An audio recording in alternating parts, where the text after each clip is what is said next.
Hi, my love. Rose here with the Cackling Moon. This is going to be your spirit guide session. First thing I want to say is I am deeply apologizing. I am so sorry for your loss.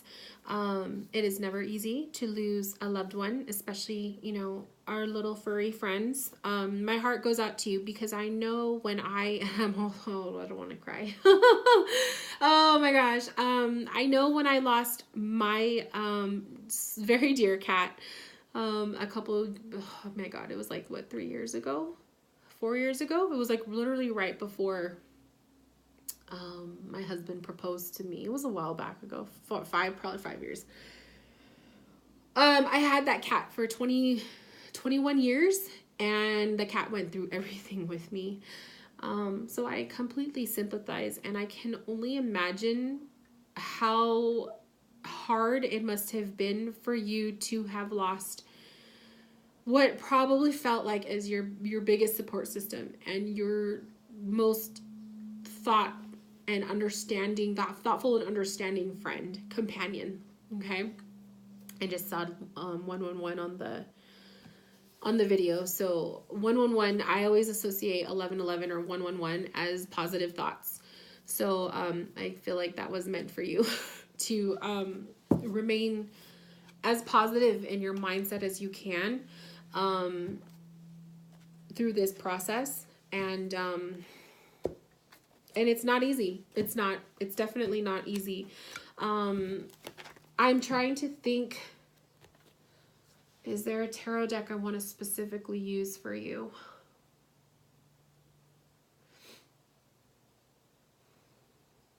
I don't think I have my cat deck anymore. I actually think I sold my pagan tarot cats. Woo, girl, you had me crying. Okay, let's just start pulling cards. First things first, the cat is here. Okay, so I'm gonna do my best to relay messages as I can. Understand that when our pets pass, that they are always around us, and you probably have already experienced your cat in your home. It's very, very common for the first couple months that you will vividly see them. So I'm going to go ahead and cleanse this space from the original readings, the other readings I just did, so that I can feel comfortable. Put some lavender oil. Your cat is here. I feel him. I feel them. Him, her, them. Now they keep showing me at the foot of the bed. So, I'm going to see the cat in my own way because I associate, just like a lot of mediums will associate, spirit. Sometimes they don't always physically see them as you will see them. So I'm seeing the cat in my own way, but, I do feel like the cat has sat on the foot of the bed. And this could have been when they were around, like when they were physically alive still. But it is a prominent position that they are taking up in the spirit world. Okay, so they're showing me sitting at the foot of your bed, and they watch you sleep. There may have been times I feel like you wake up and you feel like something's watching you. Don't fear that. That feeling, that vibration is your loved one, is your pet, okay? Is the cat. And they do sit and watch you as you sleep. They are protector energy. They have a very purplish aura around them. So I'm seeing the purple aura around the cat's, just the outline of the cat. And I feel like that is the purple glow to me is third eye.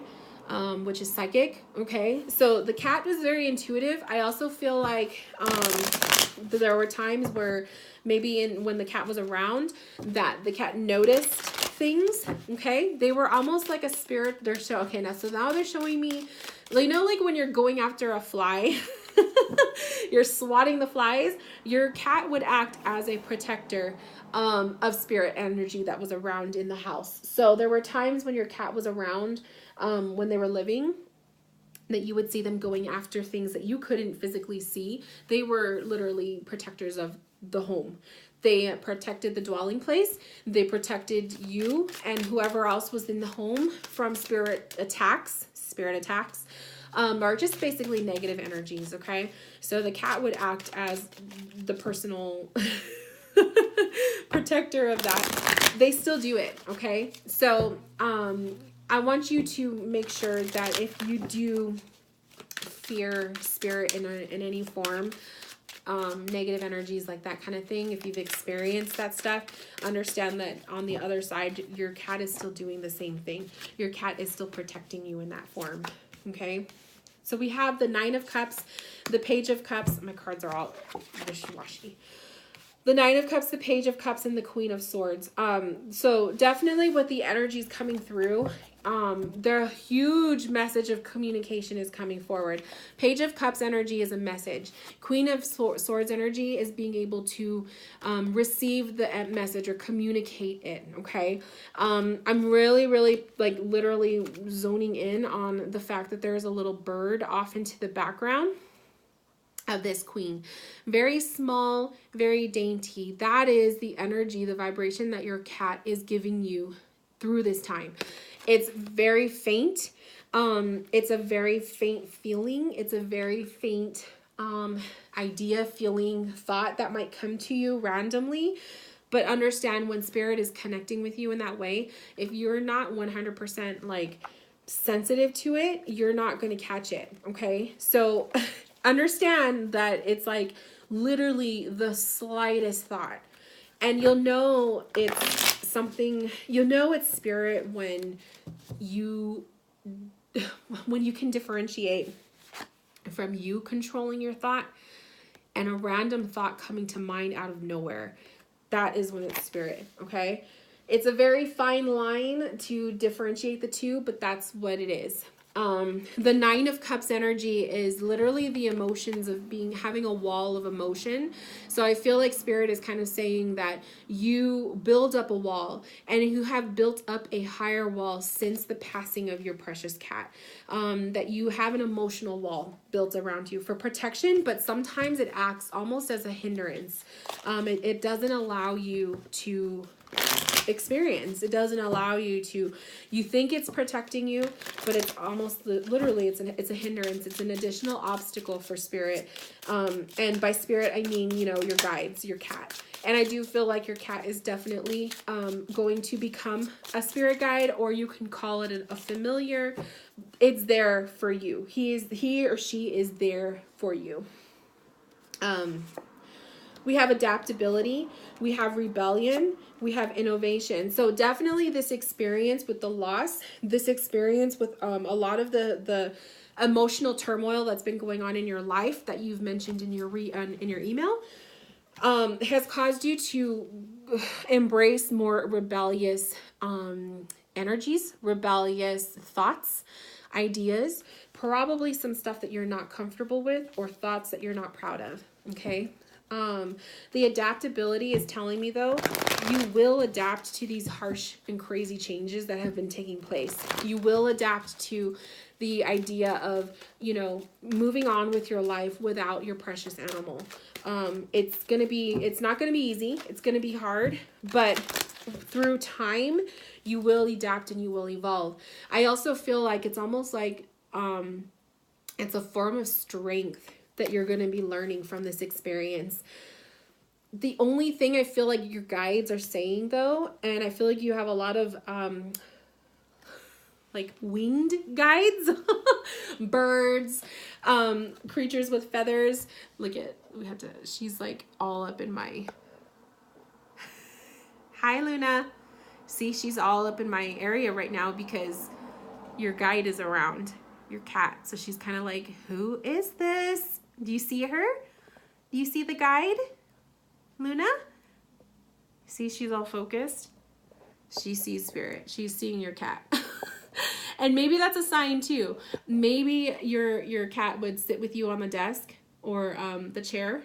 But literally, like, Luna never does this. I'm telling you guys, like, you see all of my readings. You see all of my readings that I do for people. Luna is hardly ever in the midst, and she is all over here. So I just thought I would show you that because because I think that's precious. Like she never does this. So let that be a sign for you, my love. Okay? Let that be a sign that your cat is definitely around. And you can call on your cat anytime. You can call on it anytime. And it will be there. But I do feel like your cat definitely watches you. And the foot of the bed, something about the foot of the bed, on the bed, but like literally at the foot of the bed is like a spot for this cat. We have power in reversed. We have hope. And we have positive movement forward. I love it. So allow yourself, because there is absolutely nothing wrong with grieving. There's nothing wrong with darker negative emotions. You need to allow yourself to be through that. You need to know that sometimes you cannot be strong. Sometimes you cannot be, you can't be strong for other people. Sometimes you can't even be strong for yourself. Sometimes we have to be comfortable with being weak, with being torn down, with being low vibration, low energy. There is nothing wrong with that. I want to make sure that I emphasize that to you, because I feel like the rebellion, I feel like there has been very negative thoughts coming to you in your mind, and they're thoughts that you're not proud of, and they're probably thoughts that you wouldn't want to physically say out loud or admit to, because you don't want people to worry about you, and you don't want people to worry about your well-being. But understand that it is okay to allow yourself to feel those emotions, to think, to be low vibration, to be sad, to cry, okay? It's okay to not be powerful. Sometimes you have to allow yourself to be in a weaker state so that you can rest, so that you can re-energize yourself, you know? You're literally in the moment, and I just got the image of plugging in the charger to your phone. So plugging in your charger when you want to recharge your phone for the day, right? You literally are in that zone right now. You need to recharge. And by recharging, you can do it physically by, going for a walk, getting some exercise, getting some fresh air, eating foods that make you feel happy or make you feel stronger, okay? You can do it by meditations. You could do like a chakra balancing meditation. You could do anything that makes you feel recharged, like you're recharging your battery. That's the first thing that needs to be done. And this could be a consistent thing, making it like literally a goal every day. You dedicate some time to recharge your battery. And then we have hope. This is literally the glimmer of hope. And I feel like this reading is going to be a piece of that. But I feel like every day from this moment forward, you're going to be seeing glimmers of hope coming through. Things that are going to inspire you. Things that are going to get you going. Something that'll make you laugh for a split second, right? Something that'll make you feel smile, or make you feel at least that you can get through the day, okay? You got to take it one little step at a time. I don't want you to think that you have to do some major life-changing, thing. It's one step at a time, okay? And then the positive movement forward is popping up. And to me, that's almost like saying you take the initial step, and then another day you take another step or 2 steps. And then after that, you take more, okay? It's a process. But I feel like I needed to emphasize to you that you don't have to rush the process, and you definitely don't have to rush your grieving. This is your time. This is for you, literally, to heal in your own way, okay? To heal in your own way. See, now Luna's gone. That was so crazy. Like I said, Luna never bugs me when I'm doing my readings. But we specifically called on your cat, so she wanted to be like, what's going on? Okay. I'm going to pull from my color deck. Whoa.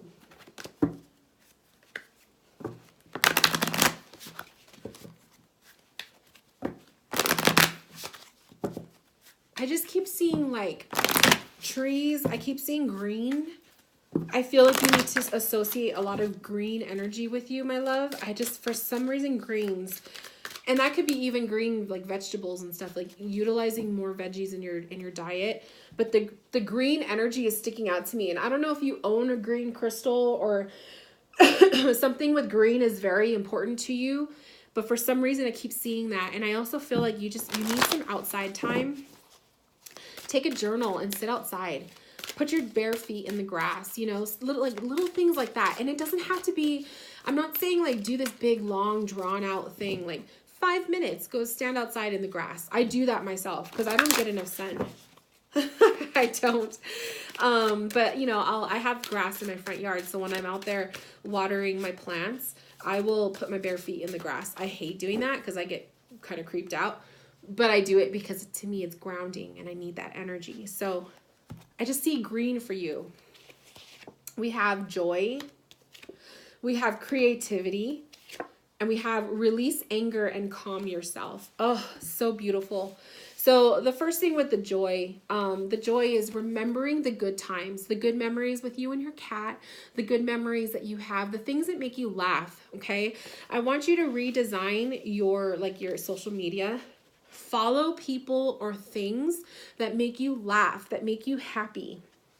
And I want you to start practicing to unfollow people, posts, things that you feel obligated to follow, but you really don't resonate with them anymore. I feel like you need to do that. So we want to physically get you to clean up your social media account. Then the creativity card is popping up for you. This is getting yourself into some sort of activity on your free time, when you have time, that makes you feel fulfilled, that makes you feel recharged, that makes you feel good. And it doesn't have to be anything crazy like, you know, painting this masterpiece, unless of course you are a painter. But it could be something as simple as take a coloring book, you know, go buy a coloring book that you're going to dedicate as your meditation time. Put on some music and color for at least an hour, you know, or color until you're not into it anymore. I used to do that. I should start doing that. I have my coloring books over here. But it would be a good activity for me to kind of focus on, you know, meditation, because meditation is a form of coloring, or coloring is a form of meditation. But it's also an activity that kind of gets your mind off into la la land. And then we have release anger and calm yourself. So letting go of the things, the thoughts, the memories, the feelings, things that make you angry. And if that means unfollowing certain people from your accounts because they just piss you off every single time you see them, let them go. And it could be a temporary, you could just mute these people. But to me, self-care, self-love is also taking care of the things for you. Sometimes we have to be selfish when we're loving ourselves, okay? And then we have isolation, we have status, social media, the isolation. This could be a good thing, a healthy thing, but this can also be too much. Like I was saying, of putting up your walls, that sometimes you think it's protecting you, but at other times it's kind of not. Isolation is another thing. If you are isolating yourself from the world, we need that quiet time. And yes, we do. We all need that. But if you're getting to the point now where it's like you are ignoring, you know, responsibilities, or you're ignoring things that once made you happy, that's when you kind of know the wall needs to come down just a little bit. And then we have inspiration. I love it. So reigniting that, inspiring, what inspires you, what activities bring inspiration to you, what makes you feel alive, okay? We want to get you to that point. One day at a time. This is not something that will be done in a single day. This is not something that will be done right away. It's one day at a time, my love. And lastly, Spirit, let's ask Spirit, what else do you need to know from the tarot? They're showing me this card. Ooh, we have the Ten of Swords. I saw this one earlier for you, the Hangman. Okay, let's shuffle. I like to pull in threes, so let's pull in threes. Okay. Oh, the star. Okay, so Spirit is showing you for sure the Ten of Swords. Spirit is saying surrender. Surrender to the things that make you feel exhausted. Surrender to it. Like I said, you cannot always be powerful. You cannot always be strong. It is okay to be weak, okay? It is okay. The next thing Spirit is showing you is the Hangman energy. People watch. Just hang in there. Don't feel like you have to make any major decisions right away. Simply go with the flow of life, okay? And allow yourself to start becoming inspired again. I get that inspiring feeling from the light around his head. And lastly, the Star energy. Healing. The process of healing. You're in a healing process, my love. Your grieving and healing process may take longer than someone else. Doesn't matter. There is no timeline for it. What matters, though, is that you instill hope. That you instill hope in yourself that you're going to one day get through this. And it's just you work at it. You chip away at it. One thing at a time. Beautiful reading, my love. You have such a beautiful energy to you, but I feel like your walls are a bit too high right now. Okay? And it's for protection, but at the same time, you want to still let stuff come through. Okay? So start chipping away at those walls just a little bit. And thank you so much for allowing me to connect with you. Thank you so much for allowing me to read your cards. I hope that this message comes through to you in a way that you need to hear it. And I am here for you if you have any questions or anything you would like to say regarding your session. And I will talk to you soon. Bye, my love.